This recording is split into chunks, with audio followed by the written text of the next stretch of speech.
नमस्ते। सौगंध मुझे इस मिट्टी की, मैं देश नहीं झुकने दूंगा, मैं देश नहीं मिटने दूंगा। भारत के प्रधान सेवक नरेंद्र मोदी का देश से यही वादा है। लेकिन क्या मोदी के गवर्नेंस मॉडल में भारत सबसे पहले और सबसे ऊपर आता है? इस कड़ी में हम राष्ट्रवाद के पैमाने पर मोदी मॉडल को आंकने वाले हैं। एक भारत, श्रेष्ठ भारत, सेफ भारत, सुदृढ़ भारत, इसी पर काम मोदी मॉडल का चल रहा है। क्या राष्ट्रवाद के पैमाने पर खरे उतरते हैं नरेंद्र मोदी? क्या उनकी सोच में, क्या उनके गवर्नेंस में हमेशा सर्वप्रथम भारत है? हमारा राष्ट्र ही हमारी पहचान है। प्रधानमंत्री का हर भारतवासी को संदेश है नेशन फर्स्ट, यानी स्वयं से पहले राष्ट्र। उनके गवर्नेंस मॉडल का उद्देश्य है कि हर भारतवासी की पहचान सिर्फ भारतीय हो, ऐसा भारतीय जो धर्म और जात पात से मुक्त हो। हर व्यक्ति की पहचान केवल भारतीय। सौगंध मुझे इस मिट्टी की, मैं देश नहीं मिटने दूंगा, मैं देश नहीं रुकने दूंगा, मैं देश नहीं झुकने दूंगा। इसमें दो राय नहीं कि प्रधानमंत्री नरेंद्र मोदी ने राष्ट्रवाद का नया अलख जगाया है। महात्मा गांधी, श्यामजी कृष्ण वर्मा, सरदार वल्लभ भाई पटेल, ये वो हस्तियां हैं जिन्होंने राष्ट्रवाद का प्रसार किया। वो हस्तियां हैं जिनसे प्रधानमंत्री को प्रेरणा मिली। आप एक भारत श्रेष्ठ भारत के भी ध्वजवाहक है। इसलिए आपके हर एक्शन, आपकी हर गतिविधि नेशन फर्स्ट, ऑलवेज फर्स्ट, राष्ट्र प्रथम, सदैव प्रथम। जुलाई 2021 में प्रधानमंत्री नरेंद्र मोदी ने नेशन फर्स्ट, ऑलवेज फर्स्ट का मंत्र दिया और जनता से भारत जोड़ो आंदोलन का आह्वान किया। एक भारत श्रेष्ठ भारत जैसी पहल से मोदी ने सांस्कृतिक आदान प्रदान के जरिए राष्ट्रीय एकता पर जोर दिया। अर्थव्यवस्था से लेकर विदेश नीति तक राष्ट्रीय गौरव को बढ़ाना ही मोदी नीति रही है। एक भारत, राष्ट्रवाद, भारत को समावेशी, प्रगतिशील और सशक्त भारत बनाने वाली सोच है। एक भारत और राष्ट्रवाद ही मोदी सरकार की पहचान है। भारत को संगठित करने वाले सरदार पटेल को श्रद्धांजलि देने के लिए एक भारत श्रेष्ठ भारत की योजना शुरू की गई। इसका मकसद है राज्यों और केंद्र शासित प्रदेशों के बीच अच्छा तालमेल बढ़ाना। इस योजना में 14 मंत्रालयों की भागीदारी है और 9,634 एक्टिविटीज पूरी हो चुकी हैं। मोदी सरकार ने नारा दिया नेशन फर्स्ट, ऑलवेज फर्स्ट। इसके तहत बापू की अंग्रेजों भारत छोड़ो योजना से प्रेरणा लेकर भारत जोड़ो योजना शुरू की गई। इसका मकसद है बड़ी तादाद में भारतीयों से राष्ट्रगान का गायन कराकर विश्व record banana. He is aware of the fact that unless you are powerful, unless you are strong enough, people don't take you seriously. He is aware of the Indian concepts, Indian philosophy, समर्थ को नहीं दोष गुसाई, सामर्थ्यवान व्यक्ति, सामर्थ्यवान समाज, सामर्थ्यवान राष्ट्र का कोई दोष नहीं होता है।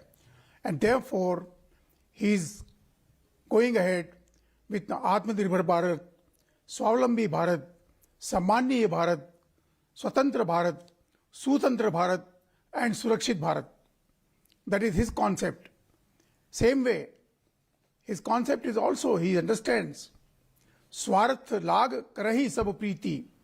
Everybody respects you, likes you, because he wants to cash on to his desire. And world is looking at India in last about 10-15 years as a different India. It is no more the India which could be taken for granted by anybody and everybody else. Modi model देश को नई पहचान देने की कोशिश में जुटा है। भारत के प्रतीक पुरुषों की यशोगाथा के स्मारक बन रहे हैं। स्मार्ट सिटी, शहरों के विकास से देश को नई सूरत दी जा रही है। मोदी ने विकास के साथ साथ भारतवासियों के मन में अपनी परंपरा, अपनी जड़ों, अपने गौरव के प्रतीकों के प्रति विश्वास जगाने का काम भी किया है।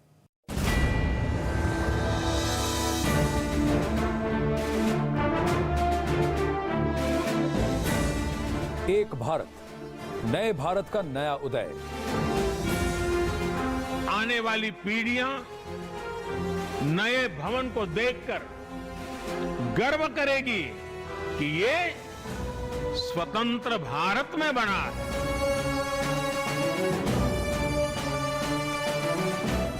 भारत को विश्व गुरु बनाने के मिशन में भारत के नगरों का नवनिर्माण हो रहा है। सेंट्रल विस्टा प्रोजेक्ट की सूरत में भारतीय लोकतंत्र का नया धाम स्थापित हो रहा है और प्रधानमंत्री, उपराष्ट्रपति के नए घर तैयार हो रहे हैं। 5000 टन स्टील से बना statue of unity Sardar Patel की यशोगाथा गा रहा है। उससे भी विशाल छत्रपति शिवाजी स्मारक मुंबई के क्षितिज पर जल्द आकार लेगा। परिवर्तन की ये यात्रा मोदी के मुख्यमंत्री काल से शुरू हुई। उन्होंने अहमदाबाद के कायाकल्प का संकल्प लिया और नर्मदा रिवर फ्रंट प्रोजेक्ट, बसों के लिए रैपिड ट्रांजिट कॉरिडोर की शुरुआत की, जिसे जनमार्ग नाम से जाना गया। अब पीएम मोदी का इरादा नए भारत के निर्माण का है। 100 शहरों का कायाकल्प करने वाला स्मार्ट सिटी मिशन, अमृत योजना के तहत 500 छोटे शहर भारत को नया चेहरा देने वाले हैं। क्यों न हमारे देश में 100 नए शहर बने, आधुनिक शहर बने, वॉक टू वर्क कंसेप्ट के रूप में बने, स्मार्ट सिटी बने। मोदी का मकसद है एक भारत का नया निर्माण। मोदी सरकार नव भारत का निर्माण करने में जुटी है। इसके तहत स्मार्ट सिटी मिशन शुरू किया गया। इस योजना में 3072 प्रोजेक्ट में 52,434 करोड़ रुपए का काम पूरा हो चुका है। इसी तरह अमृत योजना के तहत 3,782 प्रोजेक्ट में 21,396 करोड़ रुपए का काम पूरा हो चुका है। 33 महीनों में दुनिया का सबसे ऊंचा 182 मीटर का स्टैच्यू ऑफ यूनिटी बनाने का रिकॉर्ड कायम किया गया। सेंट्रल विस्टा दिल्ली में बन रहा है। संसद, केंद्र सरकार के दफ्तरों के लिए 20,000 करोड़ रुपए का यह महत्वाकांक्षी प्रोजेक्ट है। मुंबई में ट्रांस हार्बर लिंक रोड के तहत समुद्र पर भारत का सबसे लंबा 21.8 किलोमीटर का पुल बनाया जा रहा है। हम किसी की जमीन कब्जाने की नीयत नहीं रखते, लेकिन कोई मां भारती के टुकड़े करने की कोशिश करे, यह अब बिल्कुल बर्दाश्त नहीं किया जाता। नया भारत बलवान, सशक्त और शक्तिमान है। हम विस्तारवादी और हिंसक देश नहीं हैं, लेकिन हम यह भी जानते हैं कि अपने मान को कैसे बचाना है। मोदी राज में भारत की रक्षा रणनीति में बहुत बड़ा बदलाव आया है। ये हमारा सिद्धांत है, हम घर में घुस के मारेंगे। 2016 सर्जिकल स्ट्राइक,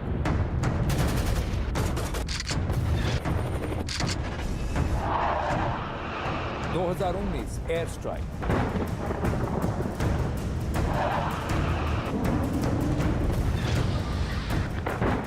2020 गलवान में भारत बलवान। विस्तारवाद का युग समाप्त हो चुका है। ये युग विकासवाद का है। दुश्मन को साफ साफ कड़ा संदेश दे दिया गया। ये वो भारत नहीं जो एक थप्पड़ के बाद दूसरा गाल आगे करते। हमला करोगे तो भारत तुम्हारी ही जमीन पर उससे भी करारा हमला करेगा। मोदी सरकार ने बीते 7 साल में देश की आंतरिक और सीमा सुरक्षा पर अभूतपूर्व जोर दिया है। देश के पहले चीफ ऑफ डिफेंस स्टाफ की तैनाती से लेकर 2019 में सूरत के हाजिरा में भारत के पहले प्राइवेट हाउइट्जर तोप कारखाने की नींव रखने तक भारत ने रिकॉर्ड रक्षा समझौतों पर हस्ताक्षर किए हैं। वायुसेना को सशक्त बनाने के लिए फ्रांस से 36 रफाल लड़ाकू विमान खरीदे और बोइंग के अपाचे और चिनूक हेलीकॉप्टर दिए गए। समंदर के सीने पर आईएनएस विक्रांत घात लगाए बैठा है तो अतल गहराइयों में परमाणु शक्ति संपन्न आईएनएस अरिहंत। ये नया भारत है, एक सशक्त भारत है। मोदी सरकार सशक्त और आत्मनिर्भर भारत के सपने को साकार करने का प्रयास कर रही है। इसके तहत रक्षा मंत्रालय का 64% बजट भारतीय कंपनियों के लिए रखा गया है। रक्षा क्षेत्र के घरेलू कंपनियों से 70,000 करोड़ रुपए की खरीद की गई है। देश में बनने वाले सेना और सुरक्षा बलों के काम आने वाले 209 उत्पादों के आयात पर प्रतिबंध लगा दिया गया है। रक्षा निर्माण क्षेत्र में 100% विदेशी निवेश की मंजूरी दी गई है। जीडीपी यानी कि सकल घरेलू उत्पाद का 2.9% रक्षा क्षेत्र पर खर्च किया जा रहा है। There is improvement in the posture, in the thinking itself. How do we change our posture? Our thinking has to be changed. If you keep asking the people, may I come in, sir, may I go out, sir, then you will not get the orders. And therefore, if you remember, last year during the Galwan crisis, he went himself and he made a mention to the nation. We have given the full liberty to the armed forces to do what they want to do. And he is one prime minister. He was sitting in the military operation room when the strike was going on.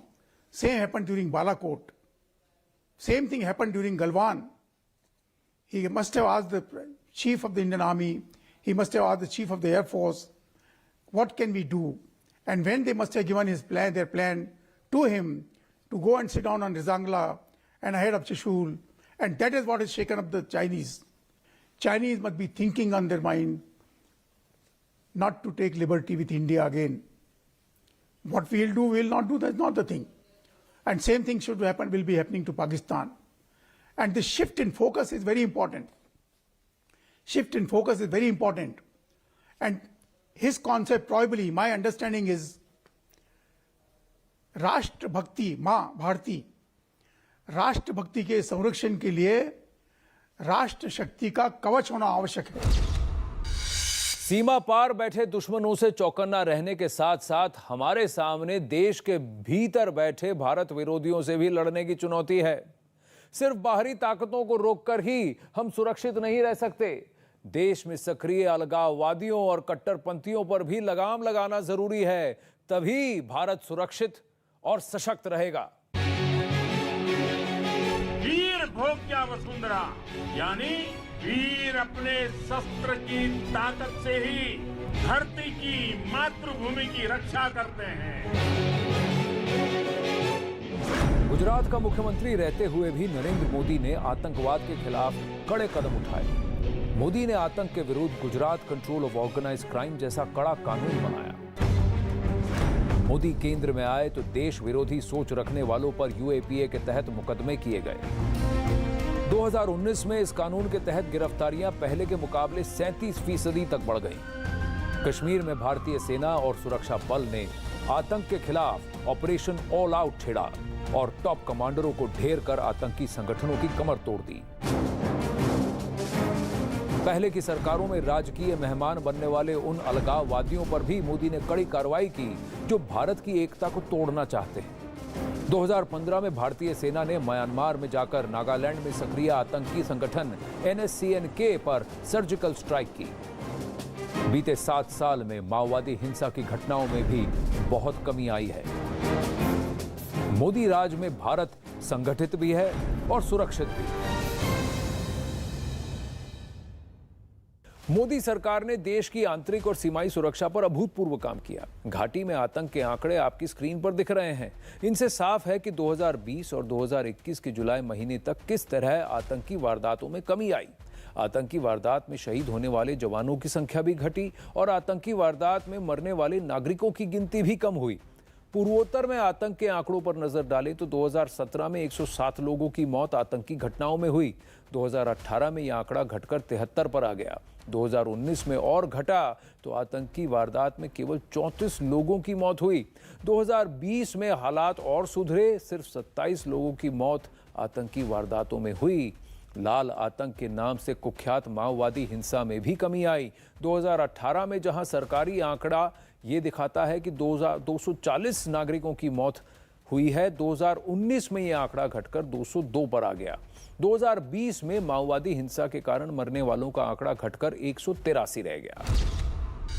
When we talk about war, whether you are actually fighting or not, ultimately it is the outcome or the success, victory is determined by the political will.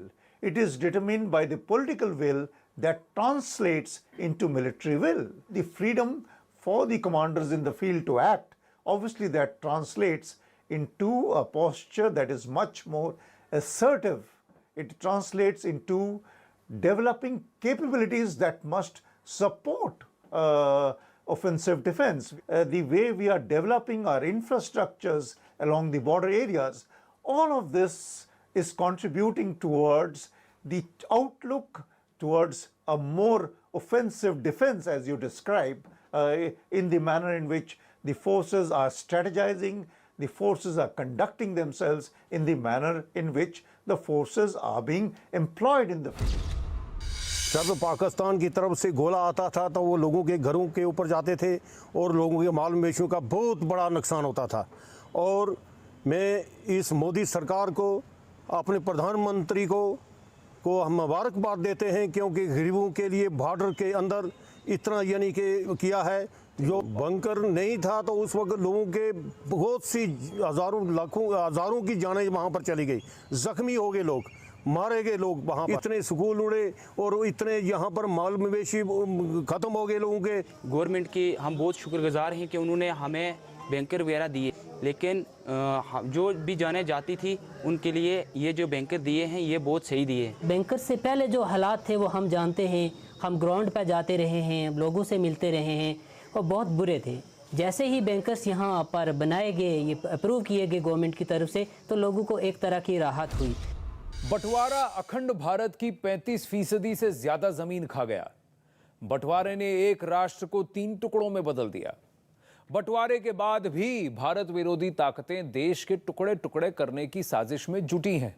Ladakh, Punjab, Kerala और पूर्वोत्तर के राज्य उनके निशाने पर हैं, जो भारत में खून खराबा करने की नीयत रखते हैं। लेकिन इन्हें रोकने के लिए मोदी के पास भी मजबूत प्लान है। 5 अगस्त 2019, इसी दिन प्रधानमंत्री मोदी ने अभूतपूर्व कदम उठाते हुए जम्मू कश्मीर का विशेष दर्जा खत्म कर दिया। मोदी सरकार ने आर्टिकल 370 को इतिहास बना दिया और राज्य को 2 हिस्सों में बांटकर लद्दाख और जम्मू कश्मीर केंद्र शासित प्रदेश बनाए। इस कदम से हिंसा में तो कमी आई ही, साथ ही केंद्र के सभी नियम कानून लागू हुए तो भारत के साथ राज्यों की अखंडता और मजबूत हुई। इस कदम से घाटी में नए व्यापार के अवसर भी बने, क्योंकि अब भारत का कोई भी नागरिक कश्मीर में संपत्ति की खरीद फरोख्त कर सकता है। असंभव से लगने वाले इस फैसले के साथ शांति प्रस्ताव की पहल भी की गई। प्रधानमंत्री नरेंद्र मोदी ने खुद कश्मीर की मुख्य धारा वाली राजनीतिक पार्टियों से बात करके लोकतांत्रिक प्रक्रिया की बहाली पर जोर दिया। बातचीत से कठिन फैसलों को लागू करने वाली कठोर नीति मोदी सरकार ने पूर्वोत्तर में भी अपनाई और नागा अलगाववादियों को समझौते की मेज पर लाया गया। विकास की कई योजनाओं और बड़े पैमाने पर इंफ्रास्ट्रक्चर तैयार करके मोदी सरकार ने पूर्वोत्तर का अभूतपूर्व विकास भी किया। यही समय है, सही समय, भारत का अनमोल समय है। निसंदेह ये एक भारत और श्रेष्ठ भारत का स्वर्णिम दौर है। मोदी सरकार ने नए भारत में कश्मीर को नया रूप देने के लिए बहुत काम किया। पीएम मोदी ने 2015 में 80,000 करोड़ रुपए के पैकेज का ऐलान किया। 2020-21 में 30,757 करोड़ रुपए का पैकेज कश्मीर को दिया गया। प्रधानमंत्री ग्राम सड़क योजना के तहत जम्मू कश्मीर में 5,300 किलोमीटर सड़क बनाई गई। राज्य में 58,477 करोड़ रुपए के 53 प्रोजेक्ट पर काम चल रहे हैं। ग्लोबल इन्वेस्टर समिट में कश्मीर के लिए 13,732 करोड़ रुपए के निवेश समझौते किए गए।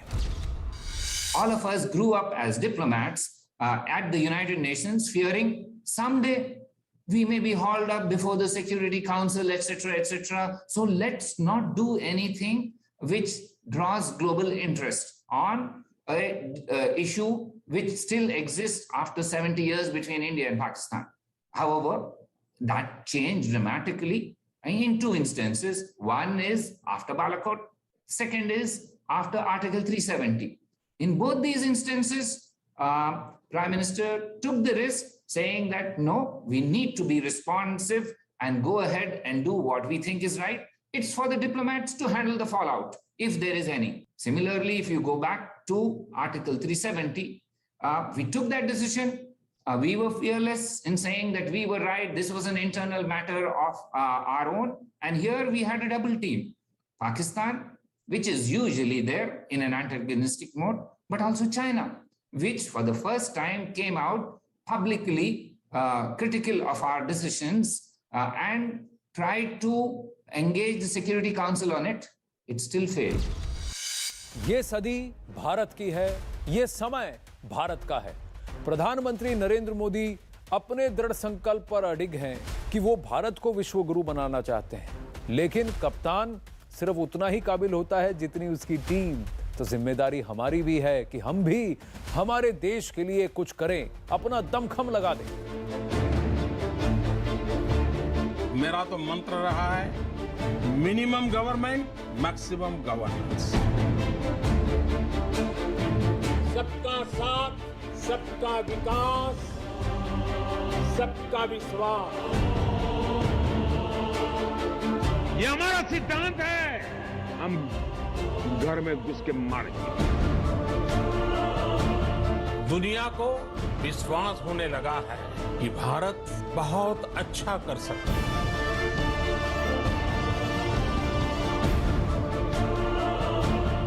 आज पूरा भारत राममय है।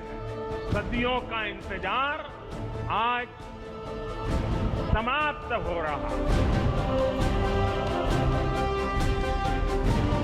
विस्तारवाद का युग समाप्त हो चुका है। ये युग विकासवाद का है। Yes, democracy can deliver.